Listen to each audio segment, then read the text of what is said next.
At 3:11 on a quiet Saturday afternoon, a police dash cam started recording a traffic stop that was supposed to be routine. 20 minutes later, a man was sitting in handcuffs in the back of a patrol car, accused of carrying drugs he swore were never in his vehicle. And less than an hour after that, the same police station that arrested him was surrounded by federal agents with orders to seize every computer in the building. Yeah, that actually happened. Now, if you had driven past Route 18 that afternoon, you wouldn't have thought anything unusual was going on. Just a stretch of two-lane asphalt cutting through pine trees, the kind of road where the shadows stretch across the pavement late in the day, and the air smells like warm dirt and pine needles. The town nearby was small enough that most people recognized each other's trucks at the grocery store parking lot. Quiet place, slow place. And rolling down that road at exactly the speed limit was a black Mustang driven by a guy named Marcus Reed. Marcus was 42, dressed like someone coming back from the office. White shirt sleeves rolled neatly to the forearms, dark slacks, sunglasses because the afternoon sun was cutting low across the windshield. Nothing about him stood out, except maybe the gift box sitting on the passenger seat. Blue wrapping paper, silver ribbon tied across the top, and a birthday card tucked underneath that ribbon. If you looked closely, you could see the name Emily written in careful handwriting. That was Marcus's daughter. She was turning 10 that night. He'd promised he'd be home before the cake. You know how parents do that, rushing around all day trying to finish work early, grabbing a last-minute gift during lunch, hoping you beat the traffic so you don't miss the moment your kid blows out the candles. Marcus was thinking about exactly that while he drove. The music in the car was low, the air freshener smelled like vanilla, and the speedometer needle stayed locked right on 45. Perfectly legal. But about a mile back, tucked halfway behind a row of pine trees, a patrol car had been parked in the shade.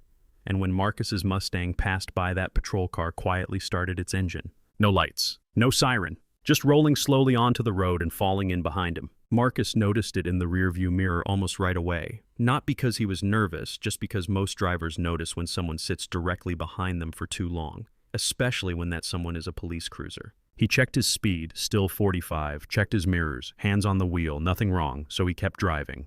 For about 2 minutes, the cruiser stayed back there. Same distance, same speed, just watching. Then the red and blue lights came on. Marcus exhaled slowly. All right, he muttered to himself, flipping on his turn signal. Let's see what this is about. He did everything the way people always tell you to do it. Slowed down gradually, pulled onto the gravel shoulder, put the car in park. Then he rolled down all 4 windows and placed both hands on top of the steering wheel where they were clearly visible. That habit didn't come from driver's ed. It came from experience. The patrol car door opened and out stepped Deputy Kyle Harden. Tall guy, buzz cut, mirrored sunglasses reflecting the afternoon sun. The kind of posture that says he already decided how this interaction was going to go before he even walked up to the car. Harden walked around the back of the Mustang, tapped the tail light with 2 fingers. Standard procedure. Then paused to glance through the rear window. After that, he approached Marcus's door. No greeting, no explanation. License, registration, insurance. Marcus turned his head slightly, but kept his hands on the wheel.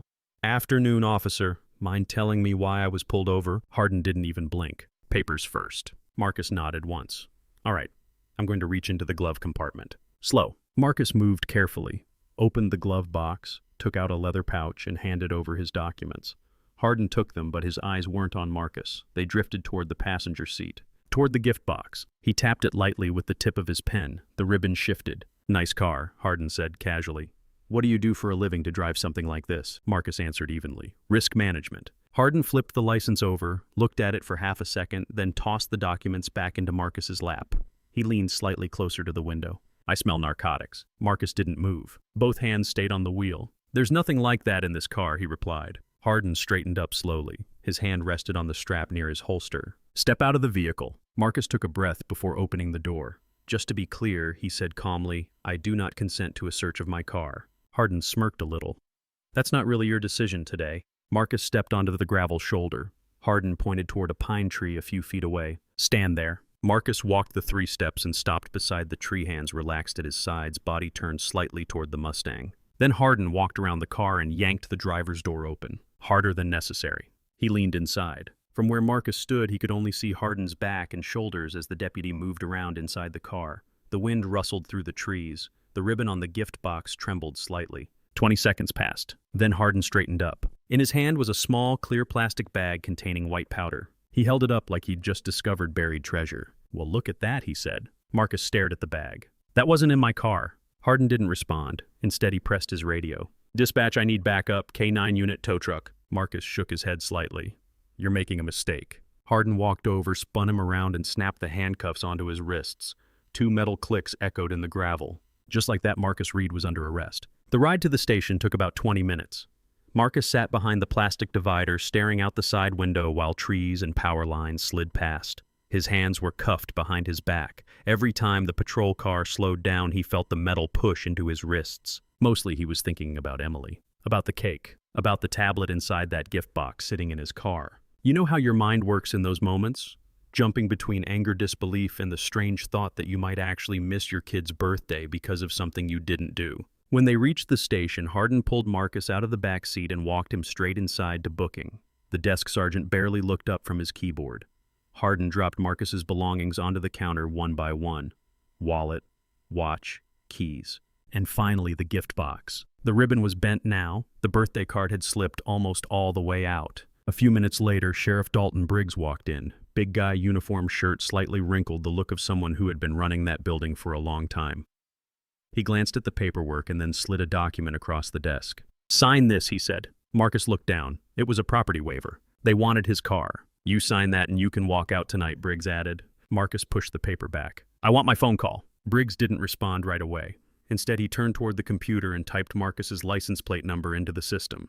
The screen stayed normal for a second. Then suddenly, a red alert box appeared in the middle of the display. Briggs leaned closer to the monitor. Hardin saw it too. Neither of them spoke for a moment. Finally, Briggs cleared his throat. "Bring the phone in here." Marcus was moved to a small interrogation room and cuffed to the metal table. A gray desk phone sat in front of him. He dialed a number from memory. It rang twice. When someone answered, Marcus said calmly, "Emily's about to cut the cake.